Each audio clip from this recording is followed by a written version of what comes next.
I'm John, a 25-year-old single man. I'm working at PubX, which is run by my parents. There is a guy named Mike who was a classmate in the middle school.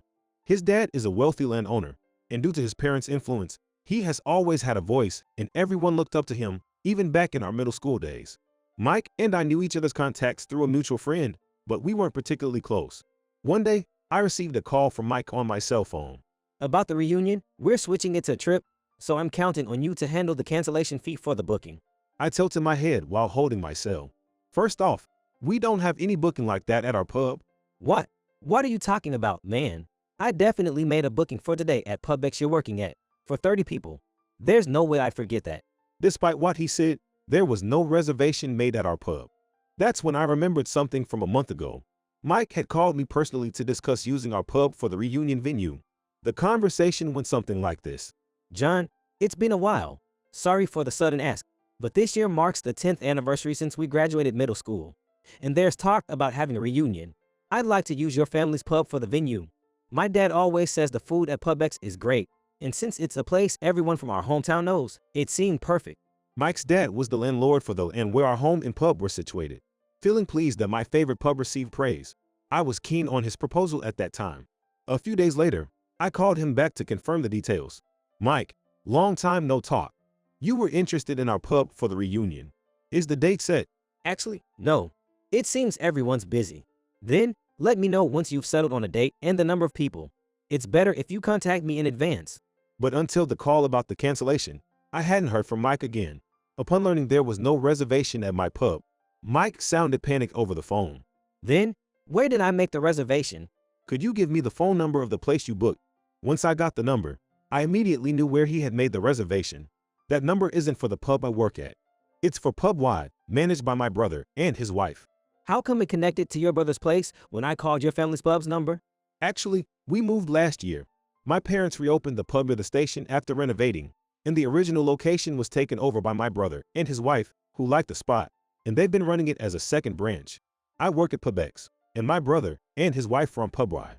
You said the reservation was for today, right? Wait a sec. I ended the call with Mike and then called my brother's work phone. Hey Billy, did you get a booking for a private party of 30 people today? Yeah, John, that's right. But the people who booked haven't shown any sign of coming. Wait, how do you know about the private booking? The guy who booked is my middle school classmate, and it seems like he's going to cancel. What? If it's a same-day cancellation, they have to pay the full amount. Yeah, I'll communicate that to him, including the cancellation fee. So you and Sil just think about what to do with the leftover food.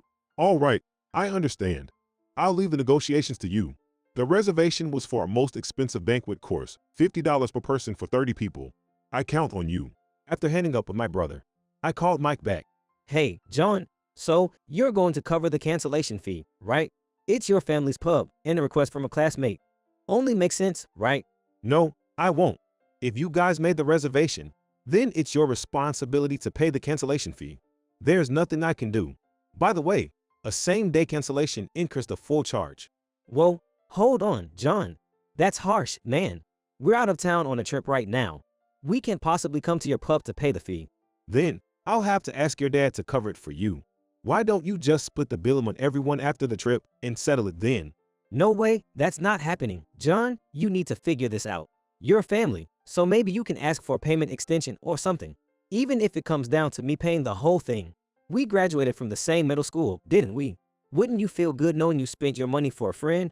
Sorry, but I don't remember being that close with you, Mike. And even if we were friends, $50 a person. I absolutely refuse to cover the $1,500 charge for 30 people. Shut up.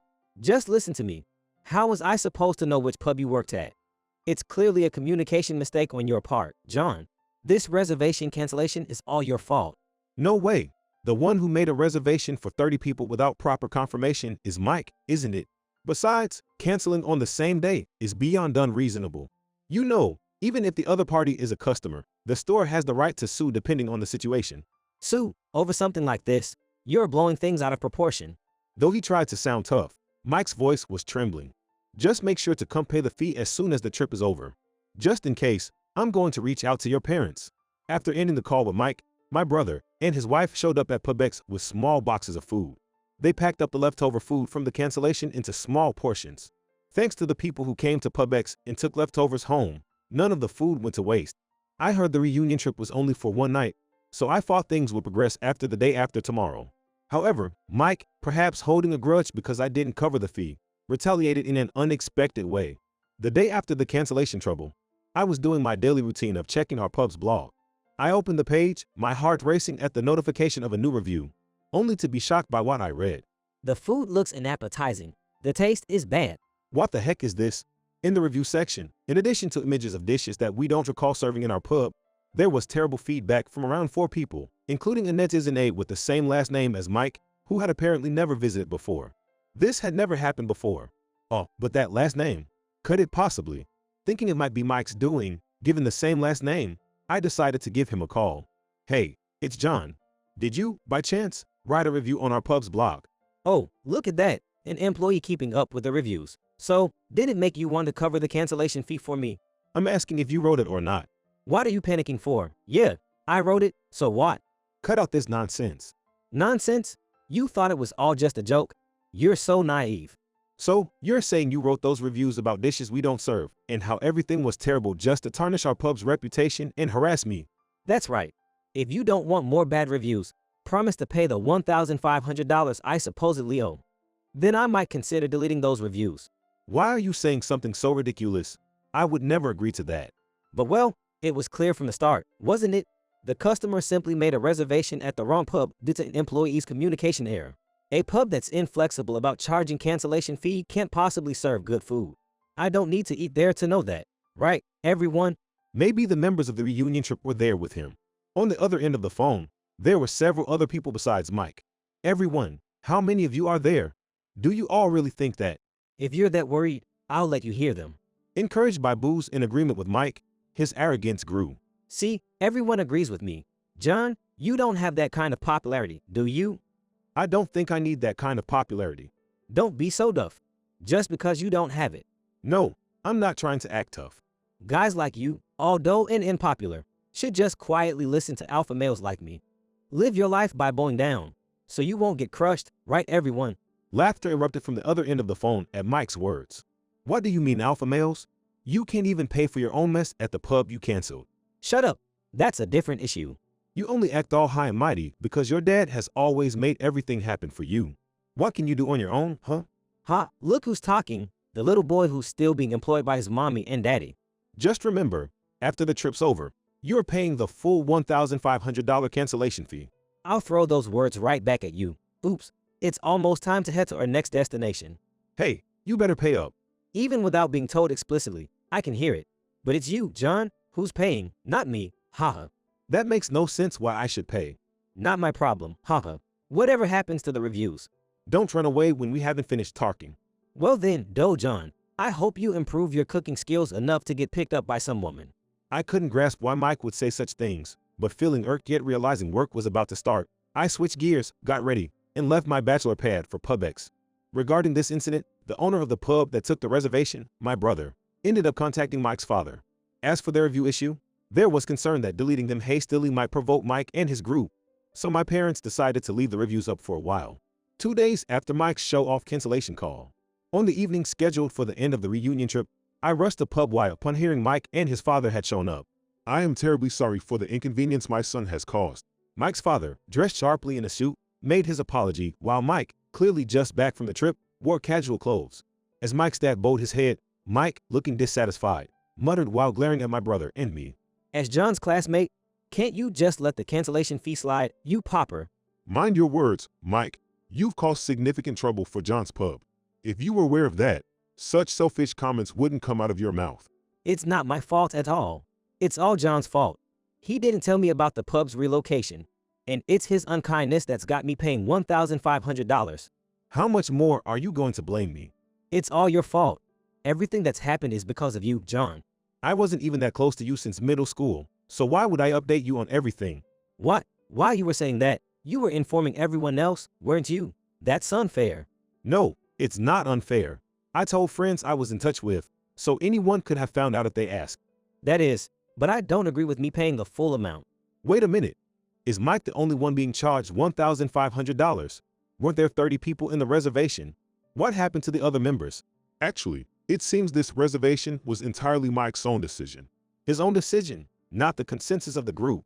Yeah, there was never any intention of holding the reunion at your place in the first place. So you contacted me from the start, just to cause trouble with the cancellation. Hearing it stated outright made my spirits dip slightly, even though I had suspected as much. I just wanted to see what would happen because ever since middle school, you've been bragging about someday opening your own shop and getting all the attention. I just made a reservation on a whim. Thinking one call guarantees something a month later is pretty naive. I suppose anyone would do the same. It's exactly that attitude I can't stand. Then, who wrote those blog review comments? My minions. Cute little guys who do anything I say. To think you can only speak so dismissively of people who helped you, even in something so despicable. Shut up. Don't you dare lecture me, John. No, but lecturing.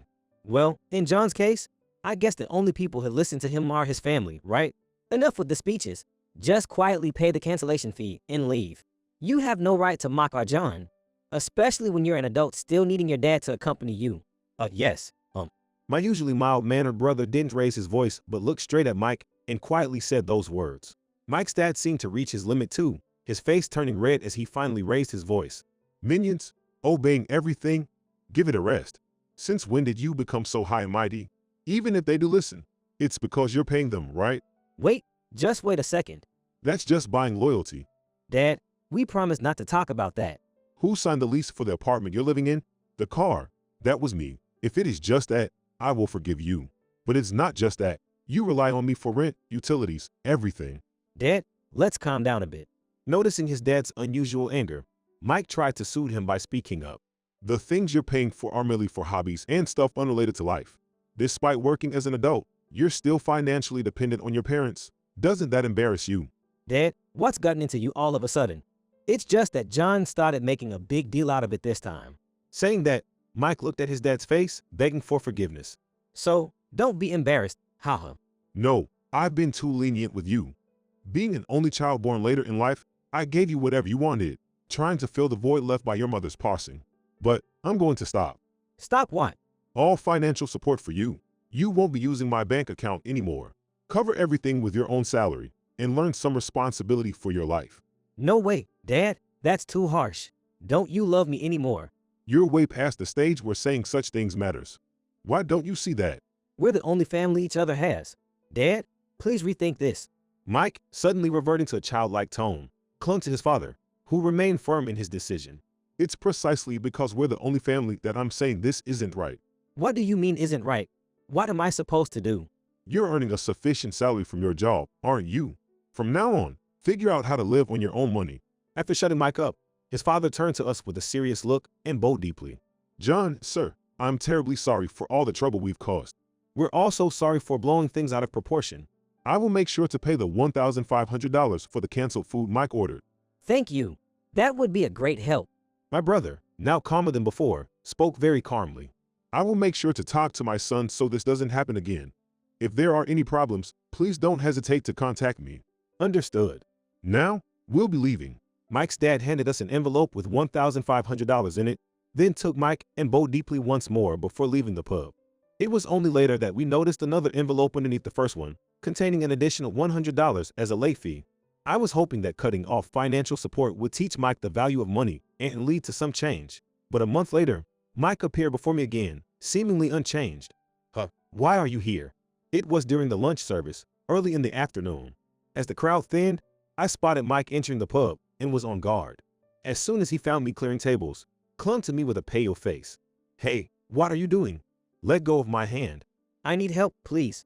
Hey, you're bothering other customers, so please let me go. John, please, I need your help. I need money right now. You're the only one I can turn to. That's your own responsibility. I'm not obligated to help you. John, please. Keep your voice down, will you? I told you there are other customers. I'll wait here until you're willing to talk to me. All right, I'll listen, but that's it. With other customers around and Mike clinging to me in tears, I hurried us outside to avoid causing a scene in the shop and took him down an alleyway. So, why are you here? Like I said, I would like you to lend me some money. Weren't you working in the metropolitan area? How come you're so broke? I spent it all. What? I've already spent this month's salary. And now I don't have the $1,500 to pay back Dad. So I need a loan. You spent it all. On what exactly? I didn't expect rent and utilities to be that high. I thought Dad was joking about stopping the allowance, so I kept going out to clubs like usual, then realized he really hadn't sent any money. So what Mike's dad said was true. Eh. After our last conversation, how could you go on like nothing happened? Because I thought Dad would never actually leave me to fend for myself. That's quite the optimistic way to think. Come on, John, we're middle school buddies, right? Friends help each other out. Those guys, forget them. The moment they found out I was broke, they disappeared. I'm done trusting anyone, not Dad, not my old friends. Like I said, this situation is the result of your own actions. If someone had properly taught me before it got to this point, I wouldn't be here begging for money. Well, I'm pretty sure you've had chances to turn things around before. Everyone just comes to me when it's convenient for them. And when I need help, nobody is there. Despite his self-inflicted situation, Mike acted like a victim, and I internally wished I could just send him away. But given the circumstances, I had to make up an excuse. Sorry, but I forgot something at home. Just wait here for a bit, I'll be right back. Let's talk about your money thing after. All right. After confirming Mike's nod, I rushed to my nearby apartment and called a certain person on my cell phone. As I was about to head back to Mike, I found him standing at my doorstep, causing me to fall back in surprise. Whoa, Mike, what are you doing here? Obviously, I'm making sure you don't run away. You're easy to spot in your work clothes from the pub. So, are you going to lend me the money? No, I never said I would. But you will, right? You're a kind person. Calm down. I said to wait first, but not that I'd lend you anything. Don't worry. I know you're kind, and we'll get it ready for me. Mike inched closer, his face pale and clearly desperate. But no matter how pitiful he seemed, I had no intention of caving to his past nuisances. I'm not planning to lend you any money, Mike. I have no intention of giving you anything, and frankly, there's not a single reason why I should trust you. You heartless monster. How could you abandon a friend in need like this? Friend, we barely interacted back in middle school. Sure, we didn't interact much during school. Can you please stop pretending to be a friend only when it suits you? It's annoying. I'll flood your shop's blog with negative reviews. Let the shop's reputation fall and lose customers. Then you'll regret not giving me the money. Acting like a customer now. Try eating at the shop first before you say anything. And if you write such terrible reviews, knowing you're the only one who would, I'll immediately sue you for business interference. Mike was grinding his teeth so loudly it was audible when footsteps approached from behind, climbing the stairs. Finally, I found you, Mike. Whoa, Betty, why are you here? The person who appeared was Betty, the one I had called. Betty, like Mike, was a middle school classmate and worked in accounting at the same company as Mike. 2 weeks ago, Betty contacted me through our middle school group chat. John, long time no see. Sorry to bother you suddenly. But is it true that Mike canceled a 30-person meal course at your family's pub on the same day? It's true. But why do you ask, Betty? In our middle school group chat, 4 of Mike's followers were saying how Mike is just poor despite his dad being rich. They were spreading the word about the same day cancellation at your pub. Mike's followers. I really need to see Mike right now. If he shows up at your place, could you let me know? Why are you going to such lengths to find Mike? I work in accounting at the same company. And it turns out Mike has been skimming company money under the guise of business expenses, pocketing the difference. What? That's embezzlement, isn't it? What a thing to do. After the company found out, he disappeared and hasn't returned home. I was struggling for leads when one of his followers said Mike was obsessed with you. So I thought he might show up in front of you again. So, John, can you help me out? Sure, I'll help if I can. If Mike shows up, I'll let you know. That was the conversation we had 2 weeks ago. Having been close to Betty since our school days over shared interest in cooking and wanting to settle things with Mike, I agreed to her proposal to lure Mike to my apartment if he showed up. It actually saved me trouble that Betty arrived just then. Betty, you were in on this. Give it up, Mike. We've gathered enough evidence of your misuse of company funds. And Mike, you're causing trouble for John and his family again. When will you ever learn responsibility, you idiot? Go apologize to John and his family right now, and then go back to the company to face the consequences of your actions. Eek, Dad, why are you here? I called him. I found out how much you loved Daddy last time. This is embarrassing. This? John, why do you always have to interfere with me? Do you have something against me? Interfere? When have I ever interfered with you? Back in middle school, I confessed to a girl I liked, and guess what she said? I have no idea. As I responded, Mike took a deep breath and began. She said, I like guys who are good at cooking, sincere, and family-oriented like John. On the other hand, I was told that I was arrogant, boastful, and boring because I boast too much. I see. If you've always talked the way you do now, I can understand her point. Shut up. That's what annoys me about you.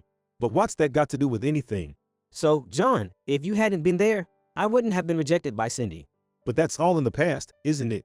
Even after becoming a salaried worker, I confessed to several women, but all of them wanted someone more gentlemanly, someone kinder. Despite all women wanting money from men, why do they set such high standards for a partner? And what about you?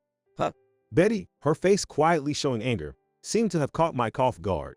I don't know what you find attractive in women, but women have the right to choose their men too. What's with that all of a sudden? Think about it. If you're always bragging, acting superior, or pushing your responsibilities onto others, would you want to be with someone like that if you were in their shoes? Well, look, women expect to be supported by men, so they could at least overlook a few flaws, right? That mindset is exactly the problem. You can't even support yourself. No money, bad attitude. You can't even manage finances. If you want a girlfriend, try improving at least one of your flaws. I don't have to take that from you. Maybe not, but as Cindy's friend, my opinion might be worth listening to. Don't you think? That is, well, while you've been holding a grudge against John, Cindy got married to a wonderful husband. Most people learn from their failures and improve one step at a time. What have you done? That is, well, relying on your dad is all you've done. No one's going to find that attractive or want to be with you. First, go back to the company and apologize to the bosses. Start there. So you're saying you took out your frustration on being rejected by women by canceling on my brother's pub, and now you're broke because you couldn't pay the cancellation fee? I don't understand, but at least I feel relieved knowing your motive now. Really? Dragging others into your mess over such petty reasons. Come on, Mike, let's go. If you run away again, it'll be a big problem, so I'll drive you to your company. That would be helpful. I'll lead the way. Oh, and Mike, you're banned from both Pub X and Y, so don't come back. Like I'd want to come back. After watching Mike being taken away by his dad and Betty, I reported everything to my brother and parents. Then, checking the blog on the shop's computer, I found lots of 5-star ratings and positive comments about the delicious food and great service from accounts that seemed to belong to regular customers. Additionally, there were comments pointing out that Mike's reviews were fake, boosting the shop's ratings even higher than before.